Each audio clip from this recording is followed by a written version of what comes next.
நாளை மறுநாள் அதிமுக தேமுதிக இடையே ஒப்பந்தம் கையெழுத்தாக வாய்ப்பிருப்பதாக தகவல். 4 மக்களவை தொகுதிகள் வரைக்கும் தேமுதிகவுக்கு ஒதுக்கீடு செய்யப்படலாம் என்று தற்போது தகவல். அதிமுகவும் தேமுதிகவும் அலுவல் பூர்வமாகவே பேச்சுவார்த்தையை சில கட்டங்களாக நடத்தி வருகிறார்கள். பாட்டாளி மக்கள் கட்சிக்கு இடம் இருக்குமா, இடம் இருந்தால் எத்தனை தொகுதிகள், ஸோ அதற்கேற்றாற் போல அட்ஜஸ்ட்மெண்ட்ஸ் என்ற அளவிலெல்லாம் பேச்சுவார்த்தை நடைபெற்று வந்த நிலையில் பாமக பாஜக பக்கம் செல்ல அதிகம் வாய்ப்பு இருப்பதாக தற்போது தெரிகிறது. இந்த நிலையில் தேமுதிகவும் அதிமுகவும் தங்களிடையேயான ஒப்பந்தத்தை நாளை மறுநாள் நிறைவு செய்யறதுக்கான வாய்ப்பு இருக்கிறது. ஒப்பந்தத்தை நாளை மறுநாள் ஃபைனலைஸ் செய்யலாம் அப்படின்னு தெரிகிறது. இது பற்றிய மேலும் விவரங்களோடு செய்தியாளர் குழாம் காத்து கொண்டிருக்கிறது. நம்முடைய செய்தியாளர் தாயுமானவன் காத்து கொண்டிருக்கிறார். ஏன் நாளை மறுநாள் அஷ்டமி நவமி எல்லாம் முடியணுங்கிறதுக்காகவா?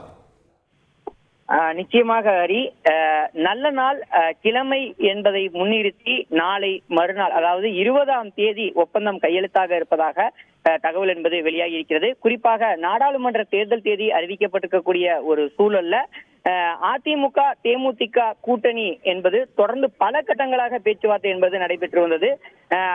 கடந்த 1ஆம் தேதி மற்றும் 6ஆம் தேதி என 2 கட்டங்களாக இந்த பேச்சுவார்த்தை என்பது நடைபெற்ற நிலையில அதன் பிறகாக பேச்சுவார்த்தை என்பது மேற்கொள்ளப்படாத ஒரு சூழலே இருந்து வந்தது. இந்த நிலையில்தான் தேமுதிக உறுதியாக அதிமுக கூட்டணியில அங்கம் வகிக்குமா என்பது ஒரு கேள்விக்குறியாக இருந்த ஒரு சூழல்ல தற்போது அதற்கான விடை என்பது கிடைத்திருக்கிறது. அதன்படி அதிமுக தேமுதிக கூட்டணி வருகின்ற 20ஆம் தேதி ஒப்பந்தம் முறைப்படி கையெழுத்தாக இருப்பதாக தகவல் என்பது வெளியிடப்பட்டிருக்கிறது. அதிமுக கூட்டணியில தேமுதிகவிற்கு 4 மக்களவை தொகுதிகள் ஒதுக்கீடு செய்யப்பட்டிருப்பதாகவும் தகவல் என்பது வெளியிடப்பட்டிருக்கிறது.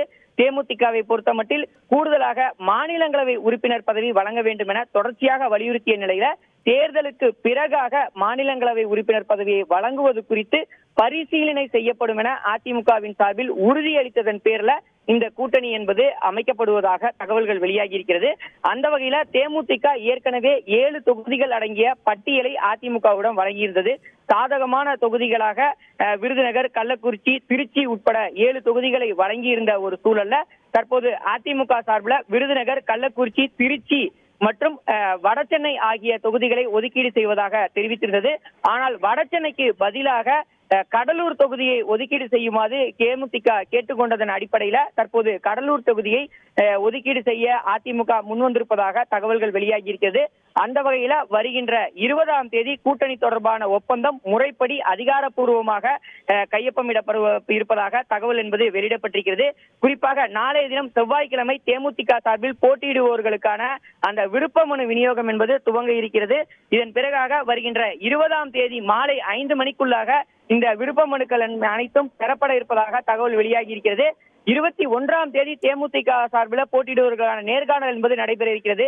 இதற்கு மத்தியில் தான் இந்த கூட்டணி தொடர்பான ஒப்பந்தமும் இறுதி வடிவம் பெற்று 20ஆம் தேதி கையெழுத்திட வாய்ப்பிருப்பதாக தகவல் என்பது வெளியிடப்பட்டிருக்கிறது. ரைட், இந்த டீடைல்ஸ்ல தான் எந்தெந்த தொகுதி யார் யாருக்கு இந்த அட்ஜஸ்ட்மெண்ட்ஸ்ல தான் பேச்சுவார்த்தை நடைபெற்று வருவதாகவும் அதிமுக தேமுதிக இடையே கொள்கை அளவில் தொகுதி பங்கீடு கூட்டணி என்பது உறுதியாக இருக்கிறது, இன் பிரின்சிபல் உறுதியாக இருக்கிறது என்ற தகவல். நாளை மறுநாள் அலுவல் பூர்வமாக ஒப்பந்தம் நடைபெற வாய்ப்பு இருக்கிறது அப்படின்னு தகவல். அஷ்டமி நவமி நடந்துட்டு இருக்கு அப்படிங்கிறதையும் பார்க்கிறோம். 20ஆம் தேதி நல்ல நாளில் நல்ல நேரத்தில் தேமுதிக அதிமுக தொகுதி பங்கீடு கூட்டணி ஒப்பந்தம் நடைபெற வாய்ப்பு இருப்பதாக தகவல். செய்திகளை உடனுக்குடன் தெரிந்து கொள்ள உடனே சப்ஸ்கிரைப் பண்ணுங்க.